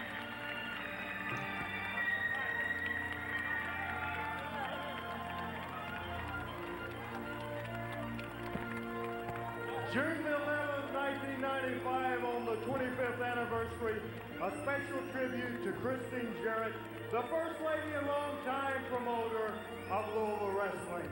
Miss Christine, we love you.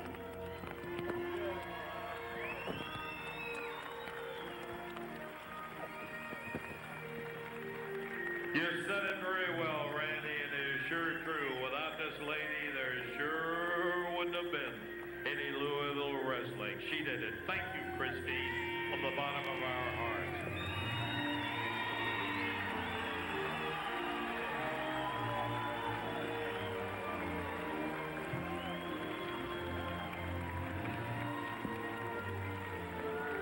We've got one more honoree that we want to get to tonight. The fabulous Jackie Fargo! It's been too long.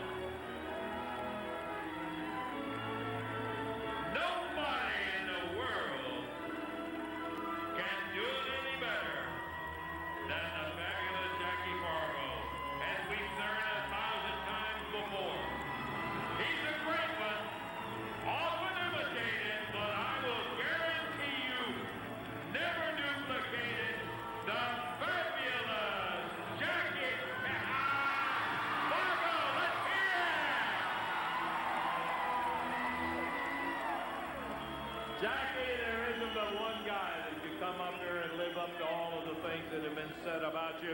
You're the man who does it with grace, and you do it so easy. You've got that easy smile, but boy, when it came to getting tough, you could do it like nobody else. We're delighted to have you here in Louisville with us night to remember, and you've made many a nights that we remember.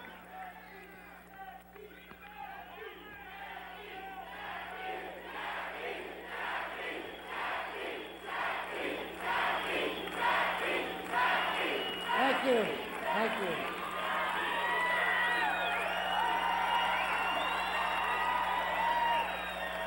A life dream for me has come true. If no one like myself could accept this from such great fans, I've never been lost for words, but I'm just about to cry. I don't mind telling you. I love you very much.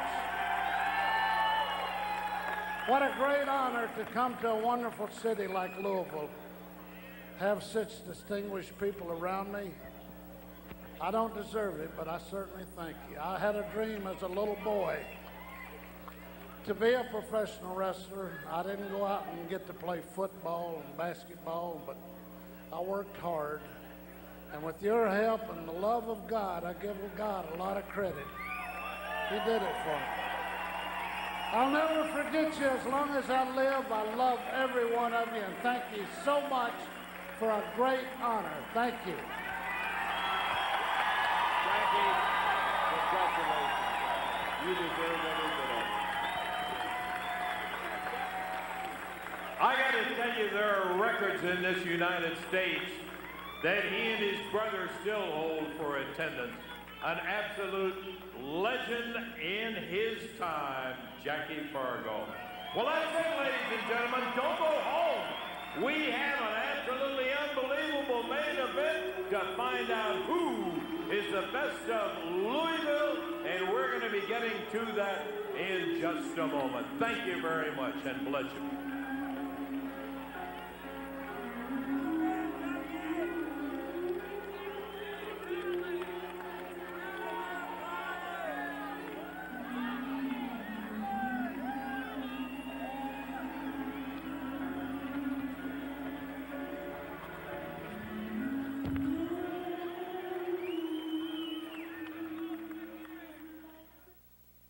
All right. As we get out of that, so I am as fired up and excited. Pat, I have no idea if you've ever watched that part of the clip. Your thoughts on that? I have not watched that part of the clip. Thoughts? Two questions I have. What was Joe LeDuc like in the back in the dressing room? And two, you know, Jackie Fargo had probably not wrestled actively in Louisville in 15 years at that point. I would say. And everybody came out of their seat for him. That tells you something. That tells you what emotion does. And just because the whole Western world, no, people are not attached to name big stars. Roman Reigns, Cody Rhodes, a lot of fans, making a lot of money. Do you think 15 or 20 years, or even today, look at the comments. Scotty Mangrum saying that was amazing. This is decades after Fargo. It's 31 years ago almost that event, Night to Remember, took place. And you could tell the love of the people 31 years later. It's just amazing. So what stood out to you? Because I can tell you, first of all, I'll answer your question. Joe LeDuc was the nicest human being in the world and a quiet guy in the dressing room. And he'd talk to you. If you talk to him, he'd just sit in his chair and meditate to somebody come and talk to him. He's the nicest guy in the world. What stood out to you more than anything else during that ceremony? Mine, of course, I was involved in it, and that's not the reason why, but certainly my idea and wanted to do. The Christine Jarrett thing, I thought was amazing. What stood out to you? Well, you know, you're stealing my promo here, but it is amazing to me, and I'll tell you, Memphis fans, Memphis territory fans, not just Memphis, but Memphis territory fans are different. That they're not. They're not there to see a show. I mean, you know, and I think you said this. I've heard Cornette say this as a fact. You know, on Saturday morning, 63% of the people in the zip code were tuned to Memphis wrestling. And, you know, we've got people, I mean, I'm 63 years old, and we've got people on here older than me, and we've got people here around our age that were at the Mid-South Coliseums every Monday night as they could. But for a crowd of wrestling fans to understand the impact of the promoter, that was not, you know, Christine Jarrett was never on the mic. She was never cutting promos. But the respect that they showed was incredible. And a tribute to you for making that happen. Yeah, it was just a great night. Absolutely a great night. For just a second, let's take Pat off the screen as Suzanne is oh, I think she's gone now, but you had a little run in the middle. Hi, Suzanne. How you doing? You doing good? I'm doing good, thank you. How about you? Did you bring Pat some food? Yes, I brought him his slippers and his pipe and his food and just whatever else I can do to serve him. You're so nice. I tell him all the time, he needs to keep you.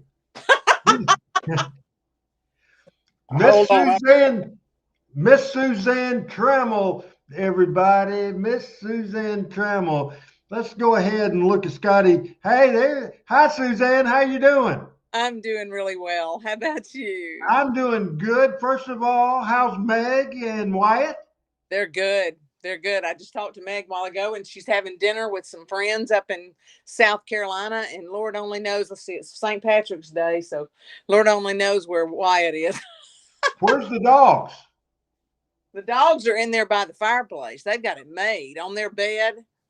It was cold. It was cold in Arkansas today. It was 20 degrees when I got up this morning. It warmed up. It's 42 now. What is it there? What is the temperature here? I don't know, but I thought it was cool. I thought it was warmer because the sun was out. When I got home, I was going to take the dogs for a walk. I had a sleeveless shirt on. I walked outside and came right back inside and put more clothes on because it has been cold. Yeah, it's been cold here. Was it snowing like crazy on Monday there? Do what? Was it snowing like crazy? Oh, no, it didn't snow a bit. No. Snowed like crazy here, and then it just dried up just like that. There was nothing on the ground. It was crazy. It is crazy. It's 39 degrees. Come here. Oh, I gotta go. Gotta let him back in his seat. Good to see you. All right. Thank you, Suzanne. Great to hear from you. Thank you. You too. Come see me next time you come to Jonesboro. Okay. All right.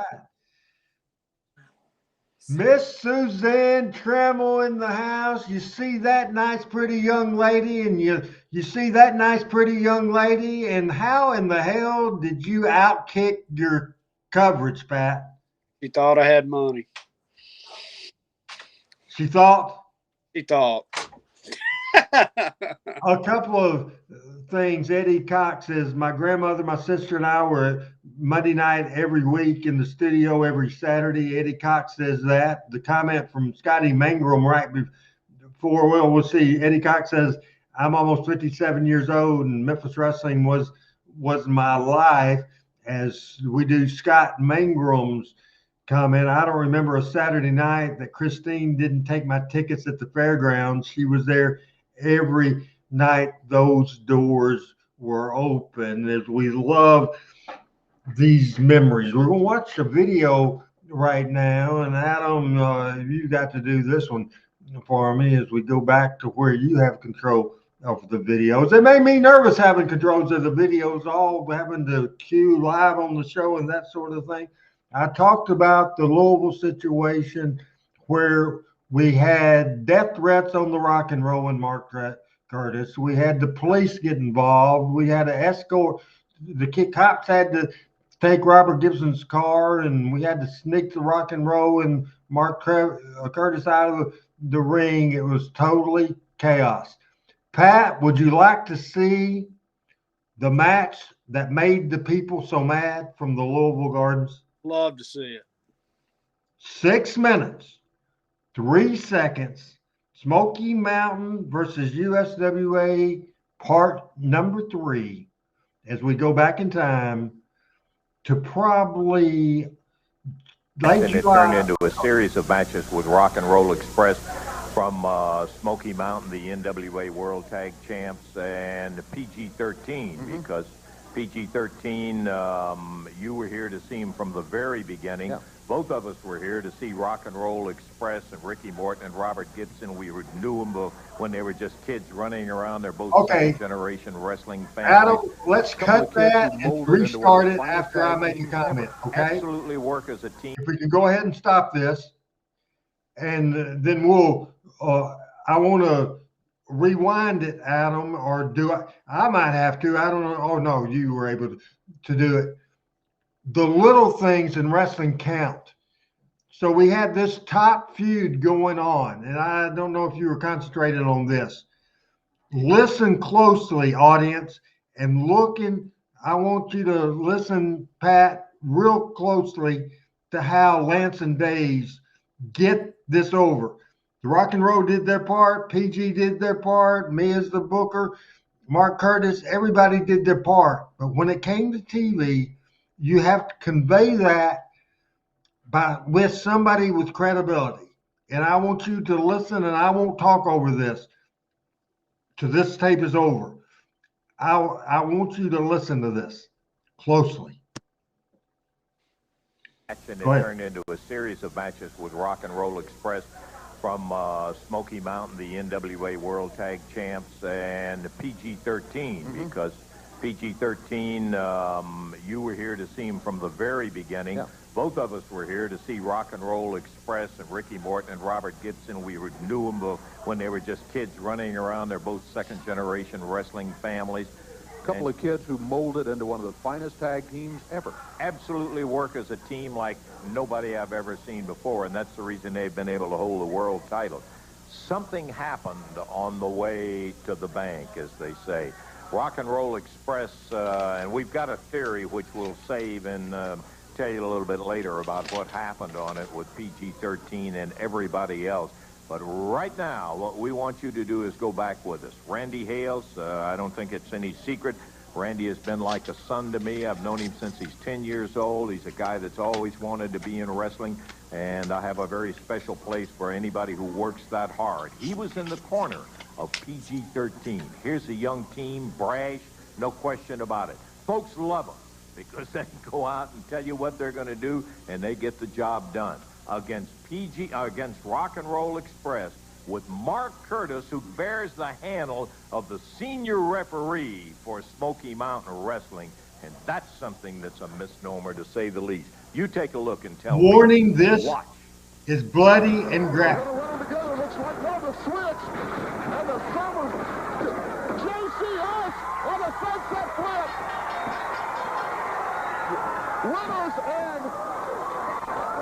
Winners and USWA Tag Team Champions, PG-13. Again, they're taking the spur. The Randy Hales is bleeding in the ring. Mark Curtis taking an opportunity to come off the top rope, and big referee Joe Wheeler, the Iceman, just regained his composure. Out of control, ladies and gentlemen. I don't understand this, but this is getting totally out of control. They are ripping Randy Hales' clothes off of him. They are attacking him. They got the blood is flowing from Randy Hales. Now Joe Wheeler gets one as well. This is heat, Pat. This is heat. This is drawing money heat. Has had all kinds of awards through their wrestling career. I don't know why they feel like they have to go to this point, but they are just. Yeah, Eddie, here comes. Randy Hales in the middle of the ring. The spur is out. Ricky Morton showing no mercy, has a spur off the cowboy boot and is attacking Randy Hales. Mark Curtis, someone has got to get Randy out of the ring area. I'm going to try to get Randy out of the ring area.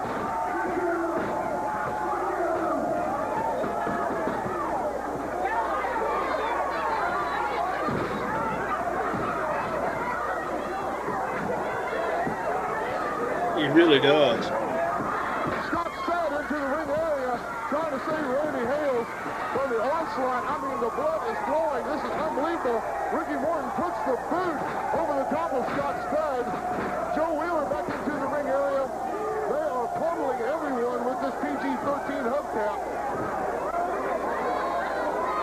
Randy has had his shirt tore off of him. He's bleeding seriously from the forehead. Mark Curtis again puts Randy in the headlock and is doing more damage, choking him. Meanwhile, Steve Dannon goes for the ride over the top rope. Rock and Roll Express, this is unbelievable. The fans are going crazy here at the Gardens. Some of them are actually pushing towards the ring area.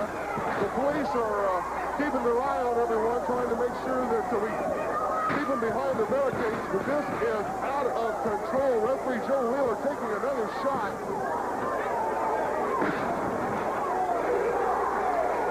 He let the heat go. He let the heat go.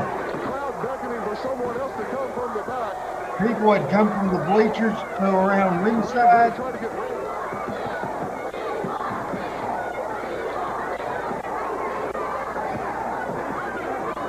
As we keep going and going and going. Ricky Morton keeping me at bay as well. Trying to get Randy out of the ring area.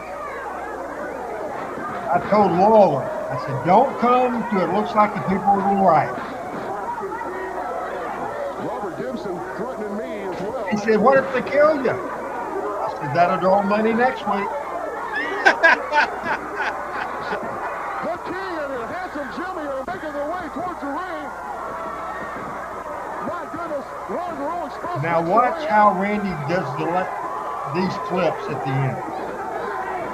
Again, the Rock and Roll Express. Ricky Morton saying something to the crowd. Now legitimately, the first 8 people came to the ring. We didn't call for them. They thought I was dead. Look at these clips. That's the first aid. Who's bringing the stretcher? Personnel that are in there tending to It was the Randy. first aid Randy room. looked like The people Dave. from the He first aid absolutely room of had the been in a building. horrible car Okay. wreck. He was just, well, you saw the amount of excessive beating the Rock and Roll Express and Mark Curtis in particular. And one of the things that's All right, let's get out of that. First of all, did you understand, Pat, what I was talking about? How Lance and Dave was setting that up? Yes, yes.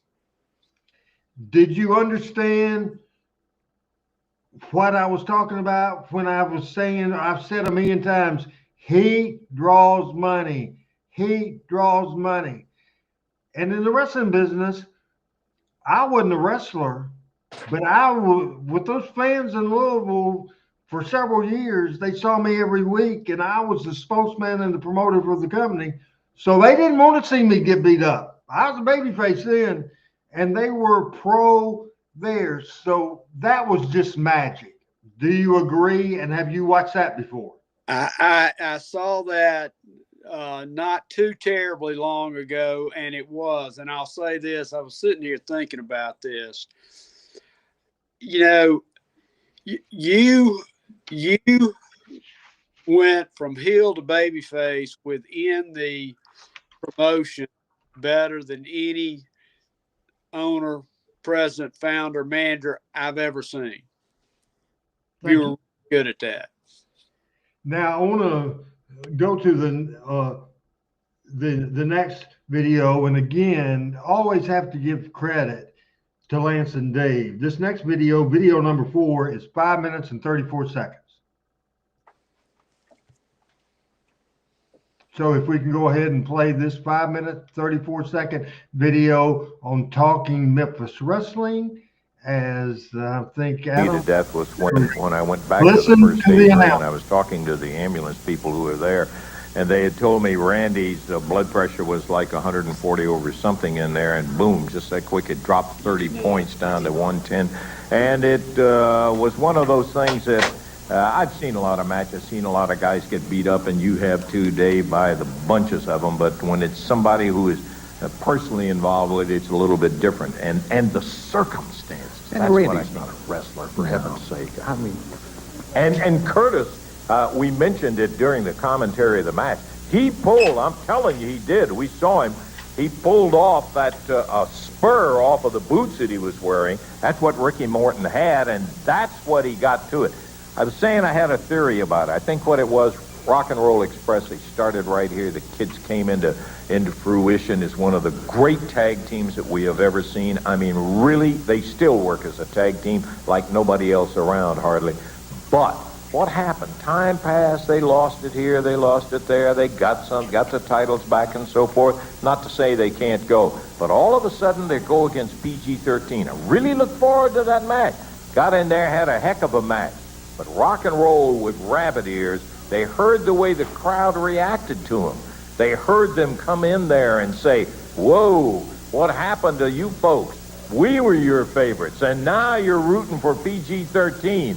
And I think they kind of got a little worried, not only from an ego standpoint that was happening, but from a challenge standpoint that maybe this scrawny little team that they talk about had more going for them than they thought. Well, I can tell you one thing, they have a lot to worry about.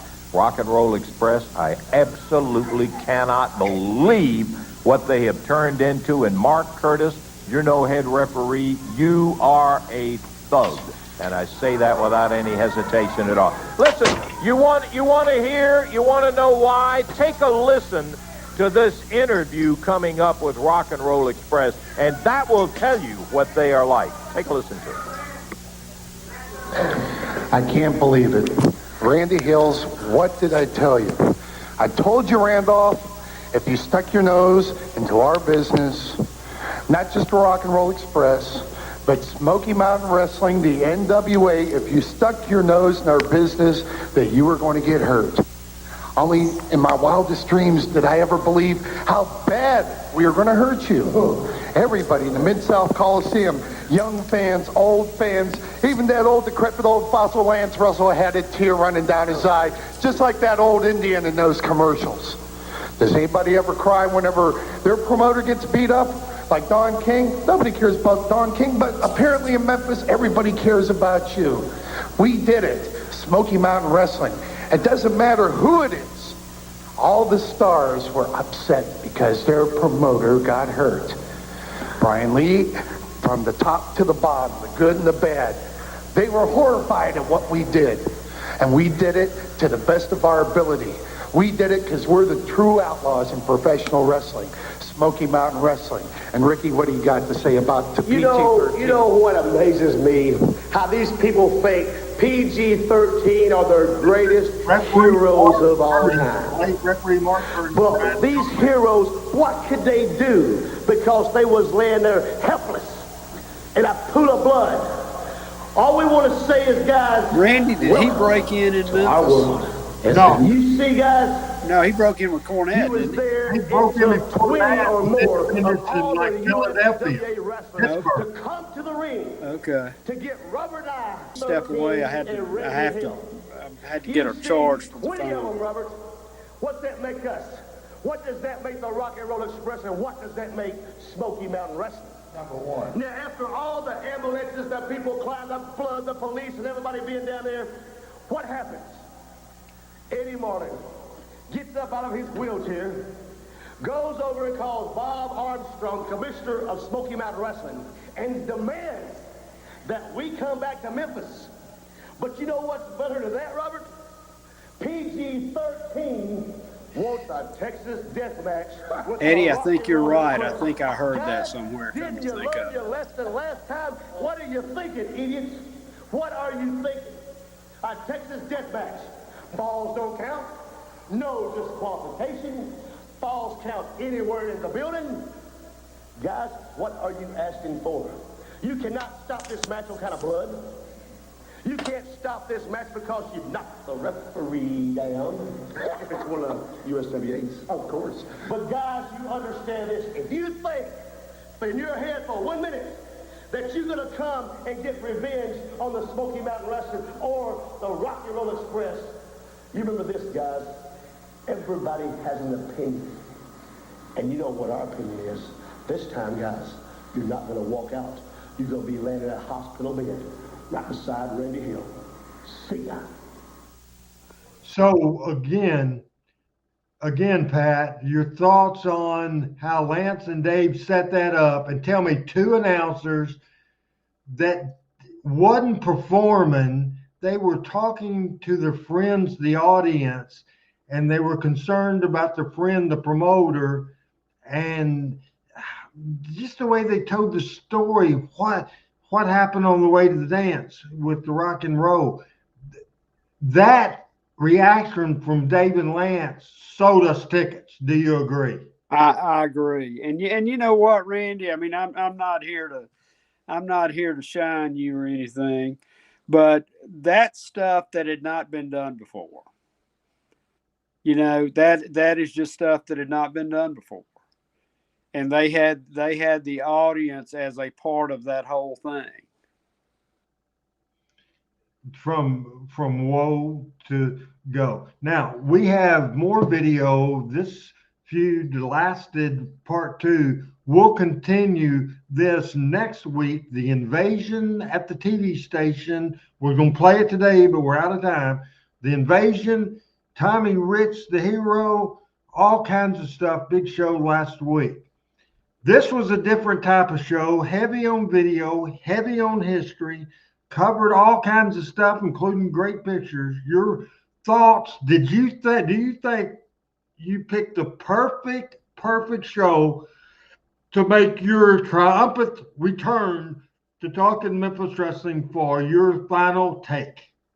For my final take, I'm just very glad to be home. I'm going to be very excited when I get my computer fixed back up, and when we get me and you and Michael and Chris and Doc back on our regular schedule, and everybody's in and out as they can be, and I get to be with my friends again. All right. Glad to be home. It was a pleasure having you here, and we had your better half, Miss Suzanne Trammell, doing a run-in. Right? That's right. Oh, Randy is always the workhorse. Randy's going to leave in a little bit and go to Memphis and bring an Arkansas State basketball player that went to Costa Rica. I'm going to pick him up at the airport at midnight and bring him back home. So I keep going. There you go, RH. So somebody says, were there any Smoky Mountain thugs who don't wear mullets? I think there was a few. Richard says it was a great show, and we did too. Adam did a great job producing. Pat did a good job in his return. Eddie says, from what I saw of it, this was awesome. So you need to go back and watch the entire show. A lot of history, and that's what we're all about. I know what my goal is. What's your goal for the show every week? Or for us to present uniquely to the audience, Pat? Well, from my perspective, I learn something new every day, and we go through the run sheets, of course, and talk during the week, and all of that kind of stuff. But a couple of things I like. Number one, I like seeing the people I grew up with, and like getting the backstory from you on what the actual angles were going on and who was doing what. But I also selfishly like to hear how your promoter's mind works. And I'm like, as much as anything, being here with all our friends. What a great audience we have. We have an absolute great audience. 7 minutes late, but that ain't too bad for Pat Trammell, who used his cell phone. That's another thing, Pat. That cell phone worked out good. It worked fine. Your picture looks good. For Pat Trammell, I'm Randy Hills. Thank you, audience. Thank you, friends. And we'll see you next Tuesday on Talking Memphis Wrestling. Thanks, Adam Dunn, and good night.